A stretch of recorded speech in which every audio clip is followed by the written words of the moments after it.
व सबस्क्राईब करा आणि बेल आयकॉनला क्लिक करा। हालोंडी गावात शिरलं पुराचं पाणी।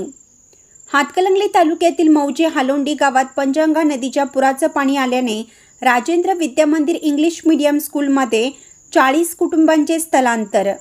2019 व 2021 आलेल्या पंचगंगा नदीच्या पुरामुळे संपूर्ण गावात पाणी शिरल्याने संपूर्ण गावाला स्थलांतर व्हायला लागलं होतं। पंचगंगा नदीच्या वाढत्या पाणी पातळीमुळे 2019 व 2021 ची पुनरावृत्ती होईल का अशी नागरिकांमध्ये धास्ती भरली आहे।